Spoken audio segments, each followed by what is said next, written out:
আজ বানাবো চিকেন ঘি রোস্ট।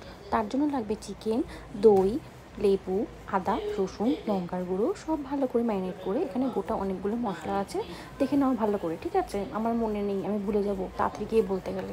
তারপরে এগুলোকে ভালো করে শুকনো খোলায় নেড়ে নিয়ে, এটা দেখালাম না, এটা হচ্ছে তেঁতুলের পাল্প। ওর মধ্যে একটু তেঁতুলের পাল্প দিতে হবে, দিয়ে ভালো করে পেস্ট করতে হবে। তেঁতুলের পাল্পটা কিন্তু অল্প করে দিতে হবে, না হলে লেবুটা আছে অনেক বেশি টক হয়ে যাবে। তারপরে চিকেন ঘি রোস্টে যেটা মেন নিউট্রিয়েন্টস, ঘি, একটু বেশি করে ঘি দিতে হবে। তারপর চিকেনগুলো ভালো করে ভেজে নিতে হবে, এইভাবে ভেজে তুলে রাখতে হবে। হ্যাঁ, ঠিক আছে?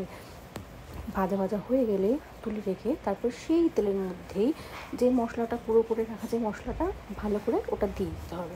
তবে মশলা থেকে যতক্ষণ পর্যন্ত না ঘিটা সেপারেট হচ্ছে, ভালো করে নাড়াচাড়া করতে হবে। হ্যাঁ, পরে অবশ্য আমি 2 চামচ আরও ঘি অ্যাড করতে বলেছিলাম, যাতে ওটা ভালো আর একটু সুস্বাদু হয়। তোমরাও একটু বেশি করে ঘি দেবে, কিপটেমো করলে কিন্তু চলবে না, বাকি বলে দিলাম।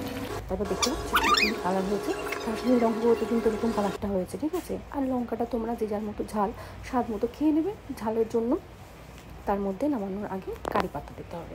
আর সব শেষে এরকম একটা পাশে পরোটা ভাজা হচ্ছে, যেহেতু পরোটা দিয়ে এটা খেতে বেশি ভালো লাগে।